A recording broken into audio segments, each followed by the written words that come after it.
नमस्कार, रवि सर की पाठशाला में आप सभी का स्वागत है। मैं रवि हाजिर हूं अप्रैल 2020 के करंट अफेयर्स के साथ।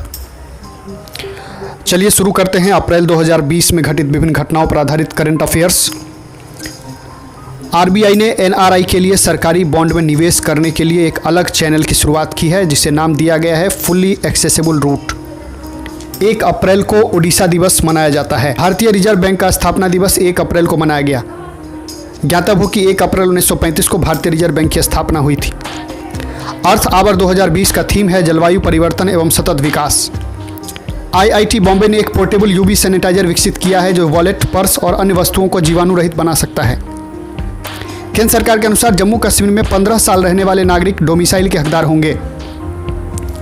एशियाई डेवलपमेंट बैंक ने बताया कि वित्त वर्ष 2021 में भारत का आर्थिक विकास दर घटकर 4% रह सकती है।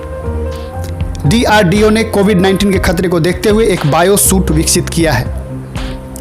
केंद्र सरकार ने कोविड-19 के मामले को ट्रैक करने के लिए आरोग्य सेतु ऐप विकसित किया है। फीफा ने अंडर 17 महिला वर्ल्ड कप टूर्नामेंट को स्थगित कर दिया है। ध्यान रहे कि फीफा वर्ल्ड कप अंडर 17 महिला वर्ल्ड कप का आयोजन भारत में होने वाला था। एशियाई युवा खेल 2020 का आयोजन चीन में होगा। भारतीय रेलवे ने देश में कोविड-19 के बढ़ते प्रकोप के बीच जीवन नाम से काफ़ी सस्ता वेंटिलेटर तैयार किया है।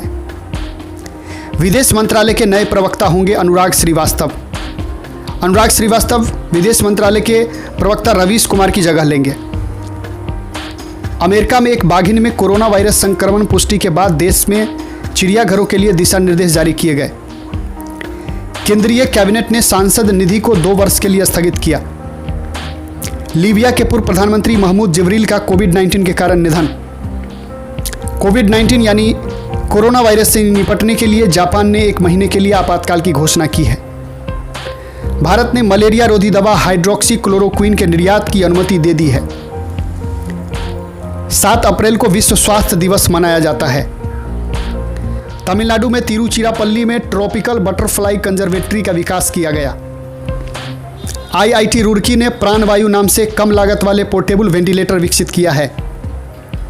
चीन के वुहान शहर में 76 दिन बाद 9 अप्रैल को लॉकडाउन खत्म हुआ। एमएचआरडी ने कोविड-19 एवं भविष्य की चुनौतियों का सामना करने के लिए समाधान चैलेंज की शुरुआत की है। दिल्ली सरकार ने 21 नियंत्रित जोन में कोविड-19 के प्रसार को रोकने के लिए ऑपरेशन शील्ड की घोषणा की है। वेन स्टोक को विजडम क्रिकेटर द्वारा वर्ष का अग्रणी पुरुष क्रिकेटर नामित किया गया है। नैसकॉम के नए अध्यक्ष के रूप में प्रवीण राय की नियुक्ति हुई है।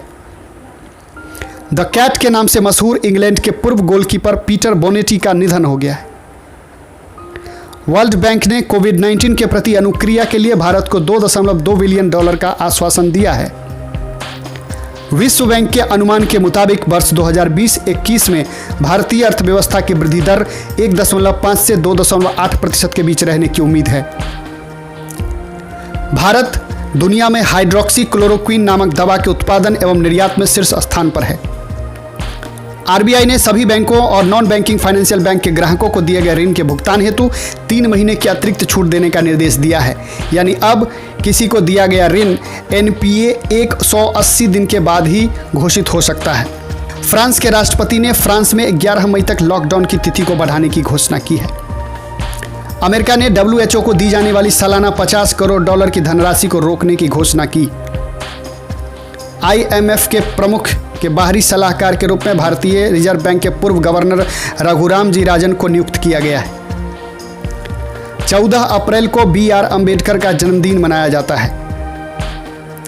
अटल इनोवेशन मिशन, नीति आयोग एवं NIC ने संयुक्त रूप से 13 अप्रैल 2020 को कोलैब कैड नामक सॉफ्टवेयर लॉन्च किया है।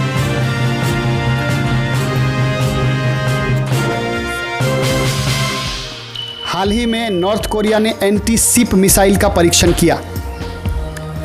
डीआरडीओ ने कोविड-19 संक्रमित लोगों के नमूने प्राप्त करने के लिए कोवसैक का विकास किया है। भारत एशियाई मुक्केबाजी चैंपियनशिप 2020 की मेजबानी करेगा। 15 अप्रैल को हिमाचल दिवस मनाया जाता है। भारतीय महिला क्रिकेट टीम ने वर्ष 2021 में होने वाले विश्व कप के लिए क्वालिफाई कर लिया है। 17 अप्रैल को विश्व हीमोफीलिया दिवस मनाया जाता है। केयर रेटिंग नामक क्रेडिट रेटिंग एजेंसी के एमडी और सीईओ श्री अजय महाजन को नियुक्त किया गया। दक्षिण कोरिया में हुए संसदीय चुनाव में राष्ट्रपति मून जे ने पुनः जीत हासिल कर ली है।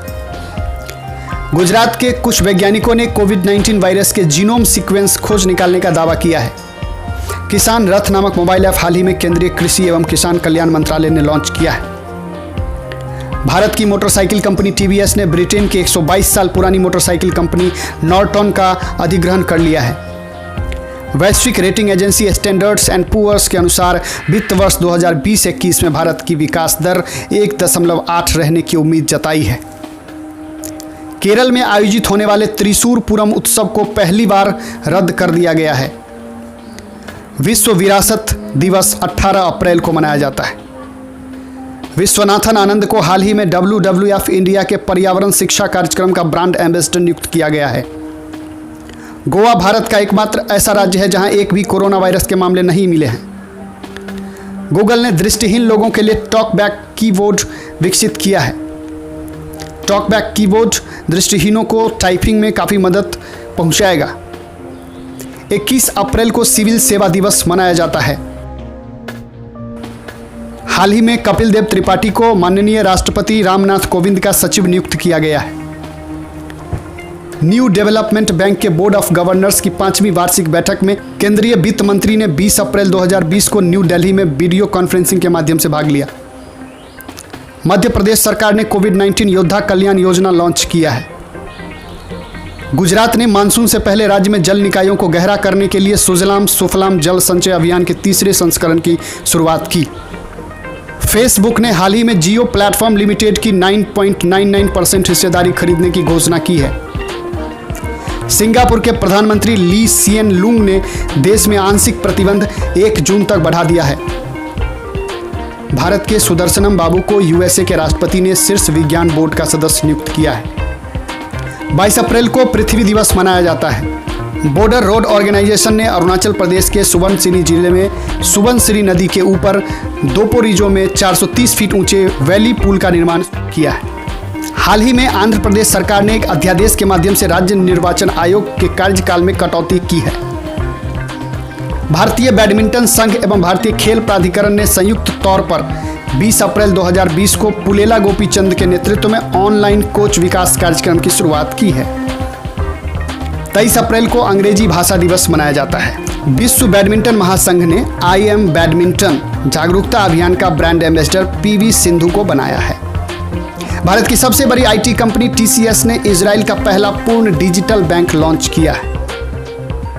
वैश्विक प्रेस स्वतंत्रता इंडेक्स में भारत का स्थान 142वां है। ईरान ने हाल ही में अपना एक उपग्रह नूर लॉन्च किया है। 23 अप्रैल विश्व पुस्तक एवं कॉपीराइट दिवस के रूप में मनाया जाता है। 24 अप्रैल को पंचायती राज दिवस के रूप में मनाया गया। हरियाणा सरकार कोविड-19 महामारी के बीच राज्य में रिपोर्टिंग करने वाले सभी पत्रकारों को 10 लाख के बीमा का लाभ देगी। इस क्रम में उड़ीसा 15 लाख और असम अपने यहाँ रिपोर्टिंग करने वाले पत्रकारों को 50 लाख के बीमा का लाभ देने वाली है। फिच रेटिंग एजेंसी ने 2020-21 में भारत के विकास दर को 0.8% बताया है। असम में क्लासिकल स्वाइन फीवर के कारण एक सप्ताह के भीतर 1300 से भी अधिक सूअरों की मौत हुई है। 23 अप्रैल को मणिपुर में खोंगजोम दिवस मनाया गया। कोविड-19 से लड़ने के लिए कर्नाटक सरकार ने आप्त मित्र मोबाइल ऐप लॉन्च की है। हाल ही में बिहार के पूर्व राज्यपाल देवानंद कुंवर का निधन हो गया। संजय कोठारी को हाल ही में केंद्रीय सतर्कता आयुक्त नियुक्त किया गया है। 26 अप्रैल को विश्व बौद्धिक संपदा दिवस मनाया जाता है। पाकिस्तानी नौसेना ने 25 अप्रैल 2020 को उत्तरी अरब सागर में पोतरोधी मिसाइलों का परीक्षण किया। 25 अप्रैल को विश्व मलेरिया दिवस के रूप में मनाया जाता है। सबसे ज्यादा सैन्य खर्च करने वाले देशों की सूची में भारत का स्थान 3रा हो गया है। पाकिस्तानी क्रिकेट बोर्ड ने भ्रष्टाचार के आरोप में उमर अकमल के खेलने पर 3 साल का प्रतिबंध लगा दिया है। अंतर्राष्ट्रीय नृत्य दिवस 29 अप्रैल को मनाया गया। मध्य प्रदेश सरकार ने जीवन शक्ति योजना की शुरुआत की है। बॉलीवुड अभिनेता इरफान खान का 29 अप्रैल को निधन हो गया। वे न्यूरो एंडोक्राइन ट्यूमर की बीमारी से ग्रसित थे। मूडीज ने 2020 के लिए भारत का आर्थिक विकास दर घटाकर 0.2% रहने का अनुमान लगाया है। ICICI बैंक ने अमेजॉन एलेक्सा और गूगल असिस्टेंट की तर्ज पर अपनी वॉइस बैंकिंग सेवा प्रारंभ की है। TS तिरुमूर्ति को UNO में भारत का अस्थायी प्रतिनिधि नियुक्त किया गया है। कावेरी जल प्रबंधन प्राधिकरण को अब आधिकारिक तौर पर जल शक्ति मंत्रालय के अधीन लाया गया। बॉलीवुड के दिग्गज अभिनेता ऋषि कपूर का निधन 30 अप्रैल को हो गया। इसके साथ ही अप्रैल 2020 के करंट अफेयर्स पर आधारित यह बुलेटिन समाप्त हुए। नमस्कार।